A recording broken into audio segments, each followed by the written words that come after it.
saya apresiasi kepada Bappenas dan Bulog dengan suksesnya acara ini. Ada olahraga untuk kesehatan, kemudian ada pasar murah, ada hiburan untuk saudara-saudara kita. Ini luar biasa. Kemudian suksesnya ditandai dengan adanya penghargaan, insya Allah akan diterima oleh Bapak Presiden dari FAO langsung. Itu kita mendapatkan penghargaan ketahanan pangan terbaik, salah satu terbaik di dunia. Ini luar biasa. Yang kedua, ini ada kondisi krisis pangan dunia. Ada 59 negara yang terancam kelaparan. Kemudian ada 970 juta, hampir 1 miliar saudara kita kekurangan gizi dan kelaparan di dunia. Nah, ini diprediksi akan meningkat sampai 2050. Oleh karena itu juga dampaknya di Indonesia terjadi, ada El Nino dengan kekeringan. Nah, Indonesia harus mengantisipasi, memitigasi risiko kelaparan, risiko kekurangan pangan. Sekarang kita impor pangan 3,6 juta ton ini tahun. Sekarang 2,3 juta ton sudah masuk, 1,3 juta ton akan menyusul. Itu totalnya kalau tidak salah 3,6 juta. Nah, untuk memitigasi risiko ini pemerintah mengambil langkah cepat. Solusi cepat adalah pompanisasi, kemudian oplah, kemudian mekanisasi pertanian, kemudian bibit unggul. Ini langkah cepat yang kita bisa lakukan. Pupuk juga yang dulu hanya 50% dari kebutuhan, sekarang oleh Bapak Presiden, luar biasa Presiden kita langsung menambahkan 100%, yaitu dari 4,7 juta ton menjadi 9,5 juta ton. Sehingga alhamdulillah kita bisa memitigasi risiko kekurangan pangan dan menekan impor. Sekarang Bappenas nih, BPS menyampaikan bahwa 2 bulan ini nanti panen ke depan itu kita surplus dibanding sebelumnya itu 700.000 ton. Nah, ini hasil kerja keras kita semua, termasuk kerja keras wartawan. Sukses tidak pernah berdiri sendiri. Bukan Kementerian Pertanian saja, tetapi wartawan, media, Bappenas, Bulog itu bagian dari kesuksesan pemerintah sektor pangan. Ini adalah hasil kerja keras kita semua. Oke. Tapi ada target untuk swasembada pangan? Swasembada usahakan dalam waktu cepat, tidak lebih dari 3 tahun. Akan swasembada kembali. Pak, kemarin kan Pak Jokowi juga menggarisbawahi soal perubahan iklim ekstrim ini, katanya bisa mengaruhi ketahanan pangan. Tapi untuk siapin cadangan pangan. Bagaimana? Ketahanan pangan di Indonesia karena ada iklim ekstrim ini. Iya, oleh karena itu kita melakukan pompanisasi. Ini pertama dalam sejarah Indonesia, kami siapkan pompa 63.000. Total rencana kita 75.000 unit seluruh Indonesia. Apa tujuannya? Adalah memompa air-air yang tidak pernah kering pada saat musim kemarau. Sungai-sungai yang tidak pernah kering. Contoh Begawan Solo, Sungai Musi, kemudian Cimanuk, dan seterusnya. Sungai-sungai tidak pernah kering, kita langsung pompa. Yang dulunya sawah-sawah kita pompakan air, tanam 1 kali menjadi 3 kali. Artinya naik produksi. Dan buktinya sekarang hasilnya sudah ada. Naik 700.000 ton dengan pompanisasi. Bapak Presiden sudah mengunjungi 7 daerah. 7 daerah pompanisasi, dan beliau mengatakan tolong Pamentan dipercepat karena hasilnya nyata. Saya ulangi, pompanisasi adalah biasanya tanam 1 kali menjadi 3 kali karena tergantung hujan, tapi ketika kita pompakan air itu langsung bisa menjadi tanam 3 kali. Ada Jawa Timur, Jawa Tengah, Jawa Barat itu ada kurang lebih 500.000 hektar. Bayangkan kalau 500.000 hektar kita pompa, dan luar Jawa 500, 1 juta kali 5 ton saja, nggak usah 10 ton, itu 5 juta ton. Artinya apa? Bisa kita menekan impor. Tingkat efektivitas dari pompanisasi itu sudah kelihatan efektivitasnya sekarang ini. Selama pompa kita jalankan meningkat dari tahun sebelumnya. Pada 2 bulan ini itu 700.000 ton. Jadi itu lompatannya cukup besar. Pak, untuk perusahaan Vietnam yang akan investasi di peternakan sapi itu nilainya berapa, Pak? Ini sementara akan kami undang, dia akan datang. Dia membutuhkan 100.000 hektar lahan pemerintah, saya katakan pemerintah siapkan, dan mereka siap memproduksi susu 1,8 juta ton. Nilai investasinya berapa? Kita nanti lihat kondisinya. Di mana tuh Pak? Rencana kita mungkin di wilayah timur atau Sumatera atau Lampung, Pulau Sumatera atau Pulau karena Kalimantan iklimnya agak dingin. Itu dipersiapkan untuk programnya Pak Prabowo yang makan bergizi sama sugar. Salah satu persiapan itu. Berarti mayoritas akan berasal dari hasil peternakan investasi perusahaan tersebut Pak? Kita bagaimana? Jadi mayoritasnya itu bahan pangan dan susu gratisnya itu bakal berasal dari yang si investasi perusahaan Oh, gitu? enggak. Kita kan sudah produksi juga, produksi susu. Maaf, oke, aku uraikan ya. Makan bergizi tidak berdiri tunggal. Makan bergizi adalah hilir.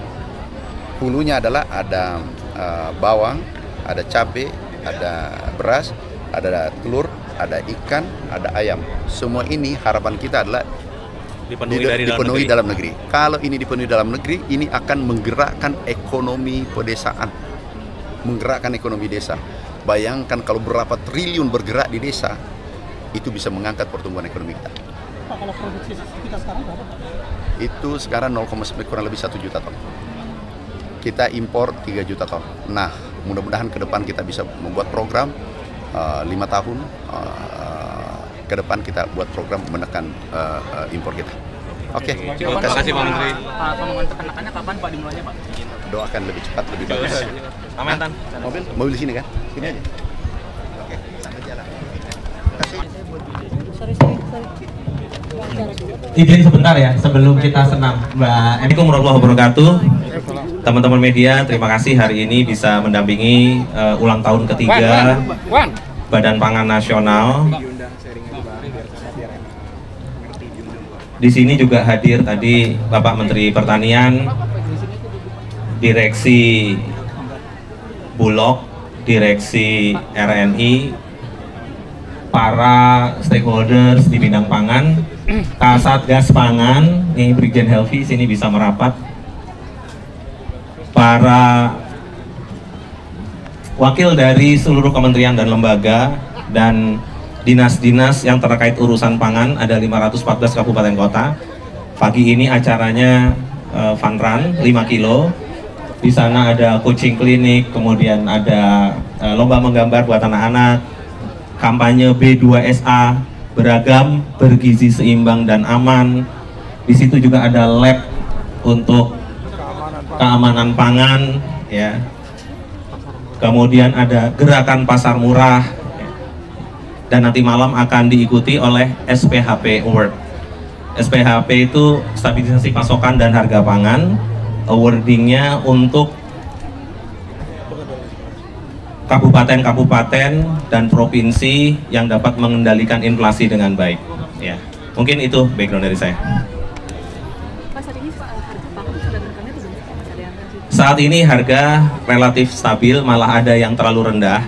Kalau yang terlalu rendah itu justru kita ingin daerah yang surplus itu kita off-take dan kita arahkan kepada daerah yang defisit. Jadi di satu sisi ada yang produksinya tinggi, di sisi lain ada beberapa daerah yang daerah konsumsi harganya tinggi. Kemudian Badan Pangan Nasional tentunya bersama pemerintah daerah melakukan kerjasama antar daerah yang pertama, yang kedua adalah fasilitasi distribusi pangan. Sebagai contoh misalnya overproduction jagung di Sumbawa, di Dompu, ya. Badan Pangan Nasional bersama Koperasi Putra Blitar, kemudian rumah kerjasama teman-teman peternak layer di wilayah Jawa Timur, ya. Itu mengirim kemarin sudah 500, udah sekitar berapa ya, sekitar 500 ton ya. Kalau satu truk itu 10 ton berarti 50 truk itu udah berjalan, dan ini akan terus. Dan skemanya nanti kita dorong supaya bisa B2B dan tentunya bersama Bulog. Di sini tadi ada Direksi Bulog juga, ada Pak Dirut. Ya, terima kasih atas kerjasamanya selama ini. Bang, harga cabai itu udah naik ke 90 sampai 100 ribu, itu penyebabnya apa ya Pak? Iya, jadi kalau cabai, produk-produk hortikultur itu challenge-nya sebenarnya adalah kalau panen panennya shortage ya, maka harga akan tinggi. Ya, sehingga salah satu solusinya adalah memfasilitasi distribusi dari beberapa daerah yang memang masih produksinya tinggi. Tapi sebenarnya ke depan kita pengen beberapa produk horti itu bisa kita perpanjang shelf life-nya atau umur simpannya. Kita juga terima kasih nih sama teman-teman, tadi ada staf ahli Menteri Perhubungan karena membantu kita semua untuk mendistribusikan nih di sini nih ya. Nanti bisa ditanya juga mengenai tol laut ya, yang sudah membantu kita untuk mendistribusikan sampai ke Indonesia Timur. Ini Pak Andri Mulpiana, staf ahli Menteri Perhubungan. Ya. Berarti penyebabnya maksudnya saat ini masih Jadi yang paling benar adalah kita atur produksi tadi bersama dengan Menteri Pertanian, khususnya Dirjen Hortikultur ya. Kalau untuk cabai, di sini juga ada Pak Hamid. Mana Pak Hamid ya? Pak Hamid dari, nanti bicara aja langsung. Ini ada ketua-ketua asosiasinya di sini semua. Jadi kalau cabai gimana, kalau telur gimana. Jadi Badan Pangan Nasional ini tadi seperti yang disampaikan Pak Mentan tidak bisa berdiri sendiri, tetapi bersama seluruh stakeholders termasuk teman-teman media. Ya. Ada target tambahan untuk Kita di Kementerian Perdagangan. target untuk swasembada pangan itu kira-kira bakal terrealisasi? Iya, jadi begini. Pak Presiden Jokowi itu ya memerintahkan untuk mengembalikan kita kembali produksi dalam negeri ya. Ketahanan pangan Republik Indonesia ini ya, negara kita tercinta ini ya, adalah ketahanan pangan yang didasarkan oleh kemandirian pangan dan kedaulatan pangan. Maksudnya apa? Maksudnya adalah produksinya itu didorong produksi dalam negeri. Jadi harus diurut mulai dari lahannya. Ya. Lahannya salah satunya sudah kita lihat kan, ada intensifikasi, ada ekstensifikasi. Ekstensifikasi itu maksudnya perluasan lahan. Intensifikasi itu lahan yang sudah ada diintensifkan. Diurut mulai tanahnya, benihnya, pupuknya, ya, penyuluhnya, ya. Kemudian itu yang on farm. On farmnya itu pasca panen, losses dari penggilingan padi harus diturunkan, ya, rendemennya dinaikkan, kemudian sampai hilirnya, dan yang terakhir jangan lupa stop boros pangan, ya. Kita juga lagi campaign stop boros pangan. Food loss and waste Indonesia itu kurang lebih lossesnya 14%, waste-nya 17%, jadi 31%, sehingga Badan Pangan Nasional menginisiasi untuk menurunkan atau reducing food loss and waste. Ini saya sampaikan di Roma, di FAO ya, beberapa waktu lalu, bahwa stop boros pangan ini salah satu yang harus kita campaign. Kita betul meningkatkan produksi, betul kita memperluas lahan, betul intensifikasi, tetapi kalau sudah jadi makanan ya jangan dibuang-buang. Untuk sementara gitu dulu karena kita mau senam nih, nanti keburu siang ya. Terima kasih. Ya, makasih.